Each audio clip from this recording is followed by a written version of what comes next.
नमस्कार, आप देख रहे हैं वीआईपी न्यूज। मैं शकील साजिद। बढ़ते हैं खबरों की ओर। छत्तीसगढ़ विधानसभा के मानसून सत्र का दूसरा दिन भी काफी हंगामेदार रहा। प्रश्नकाल से लेकर शून्यकाल तक खूब हंगामा बरपा। शराब, खाद, बीज पर बहस के बाद पीएम आवास में विपक्ष ने सदन का वॉकआउट तक कर दिया। वहीं मंत्री टीएस का पंचायत विभाग से इस्तीफा दूसरे दिन भी गरमाया रहा। इस रिपोर्ट में आपको दिखाते हैं विधानसभा मानसून सत्र के दूसरे दिन की पूरी कार्यवाही। छत्तीसगढ़ विधानसभा मानसून सत्र का दूसरा दिन भी पहले दिन की तरह काफी गर्मागर्म रहा। पक्ष विपक्ष कई मुद्दों पर उलझते नजर आए। पक्ष विपक्ष में हंगामा प्रश्नोत्तर काल से ही शुरू हो गया। प्रश्नकाल में विपक्ष ने प्रदेश में शराब में मिलावट और ओवर रेट में बिक्री का मामला उठाया। जवाब में सत्ता पक्ष ने कुछ जगहों पर कार्यवाही की बात कही, लेकिन विपक्ष जवाब से संतुष्ट नहीं था। हंगामा तब बढ़ा जब विपक्ष की तरफ से पूर्व मुख्यमंत्री डॉक्टर रमन सिंह ने पीएम आवास योजना का मुद्दा उठाया। प्रदेश में 8 लाख हितग्राहियों को आवास न मिल पाने के जवाब में सत्ता पक्ष ने केंद्र सरकार द्वारा राशि नहीं देने का जवाब दिया।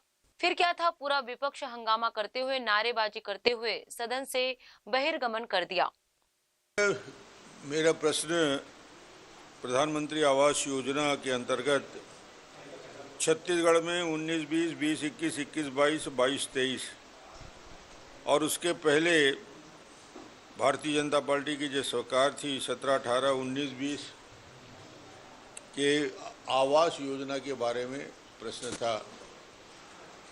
उस प्रश्न का इतना बड़ा प्रभाव था कि पंचायत मंत्री को 4 पेज का अपने विभाग से इस्तीफा देना पड़ा और उस इस्तीफा में पंचायत मंत्री जी ने इस बात को कोट किया कि मैं आवास के लिए असफल रहा और इसलिए आवास भी लोगों को आवास बनाकर दिए जाना था। 8 लाख लोगों को आवास नहीं बनाया जा सका। 10,000 करोड़ की अर्थव्यवस्था जिसमें लगती है, 10,000 करोड़ इन्वेस्ट होता छत्तीसगढ़ में। प्रधानमंत्री आवास योजना को लेकर भारतीय जनता पार्टी के विधायकों की तरफ से भ्रम फैलाने की कोशिश हो रही है। उन्होंने ये कहा कि योजना की समाप्ति 2022 में हो रही है। ऐसा नहीं है, इसका समय वृद्धि हो चुका है। अब ये 2024 तक इसको पूरा किया जाना है। जहाँ तक राशि का सवाल है, 762 करोड़ रुपया लेने के लिए मंत्रिमंडल ने मंजूरी दे दी है और इसके लिए बिड आमंत्रित किए गए थे।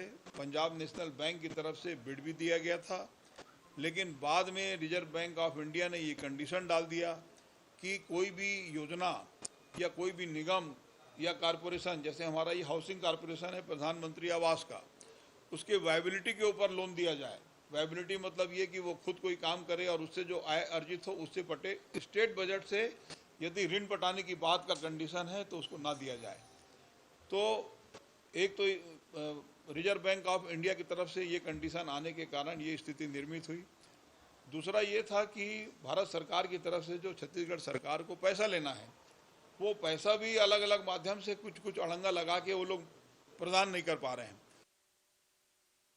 प्रश्नोत्तर काल में जसपुर जिले की खराब सड़कों का मामला भी उठा। खराब सड़कों का मामला सत्ता पक्ष के विधायकों ने ही उठाया। सत्ता पक्ष के विधायकों के द्वारा जशपुर की खराब सड़कों के सवाल पर खुद विधानसभा अध्यक्ष को टिप्पणी करनी पड़ी। सदन के अध्यक्ष ने जिले के सभी जनप्रतिनिधियों को कहा कि वे पूरे जिले की सड़कों का अवलोकन करके अवगत कराएं। विभाग उसको ठीक करेगा।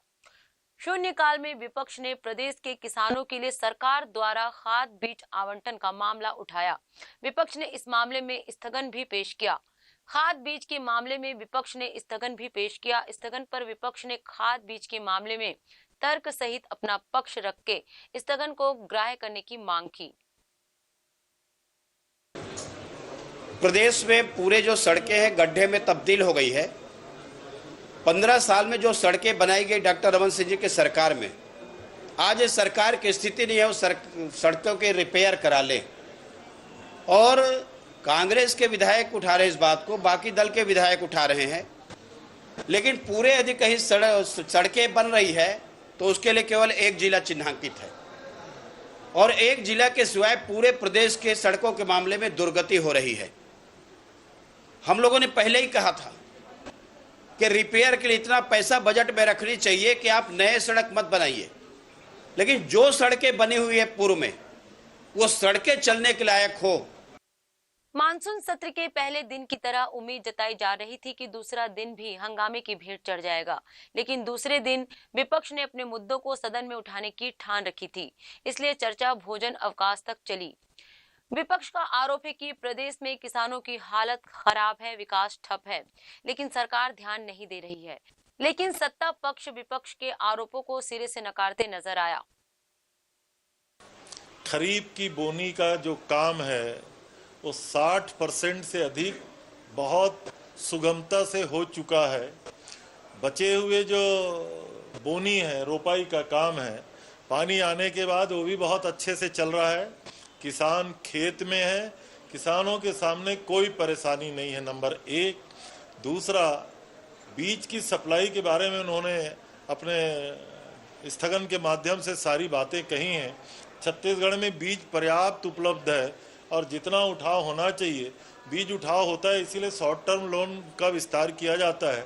हम लोगों ने इनके शासनकाल में 3,200 करोड़ का जो शॉर्ट टर्म लोन था, अभी 5,800 करोड़, कितने गुना इजाफा हुआ है आप समझ सकते हैं कि किसानों को बीज भी मिल रहा है, खाद भी मिल रहा है। डीएपी की कमी पूरे प्रदेश में है। मई अप्रैल के महीने में जो 40% सप्लाई का जो प्लान था वो कटौती की गई थी केंद्र सरकार के द्वारा, और 40% की कटौती आज तक भरपाई नहीं हुई है। और मैंने अपने उत्तर में आंकड़ों में बता दिया है, केंद्र सरकार को जो 13,70,000 मेट्रिक टन खरीफ के लिए खाद की सप्लाई करना है, उसमें डीएपी की अभी भी कमी है। और सबसे बड़ा कारण ये है कि केंद्र सरकार लगातार खाद की कीमतों में वृद्धि कर रही है। अनेक खाद की कीमत 45% तक की वृद्धि हो गई है और भारतीय जनता पार्टी के पास इसका कोई जवाब नहीं।